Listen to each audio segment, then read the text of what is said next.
Nous sommes en Touraine. Rien ne destinait Angélique Delahaye à être agricultrice. Elle travaillait dans l'industrie électronique quand il a fallu reprendre l'exploitation de ses beaux-parents. Ça, il faut les descendre et ceux-là, ils sont tordus, on les enlève. Pourtant aujourd'hui, elle se démène pour éviter à tout prix que les invendus des agriculteurs ne finissent à la poubelle. Pour elle, tout a basculé en 2011 avec la crise des concombres soi-disant contaminés par la bactérie E. coli. Les concombres ont finalement été mis hors de cause, mais le mal était fait. Là, du jour au lendemain, quand il a fallu pendant 3 semaines se lever tous les matins pour cueillir les concombres et le soir les jeter dans une benne, moi je me suis dit stop, plus jamais ça. Qu'est-ce qu'on peut faire? Comment on peut s'organiser? Angélique décide alors de s'investir dans une association pour qu'aucun légume consommable ne connaisse le sort de la poubelle.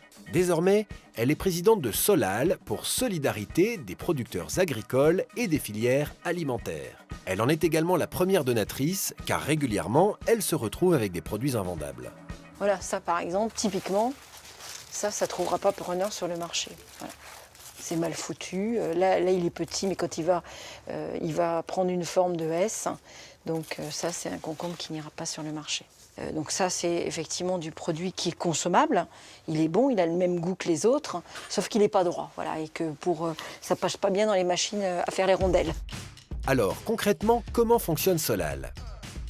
Angélique et ses collaborateurs sont contactés par des producteurs qui se retrouvent avec des produits invendables mais consommables.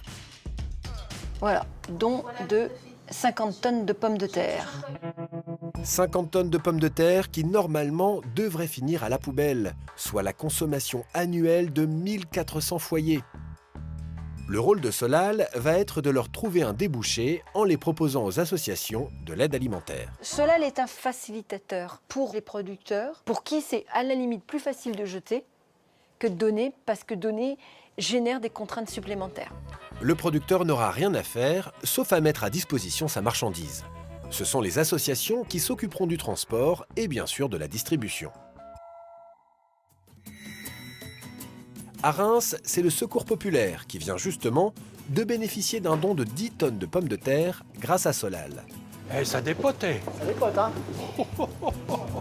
Pour Patricia Lecorvic, la responsable locale, le principal avantage de ce partenariat, ce sont les quantités.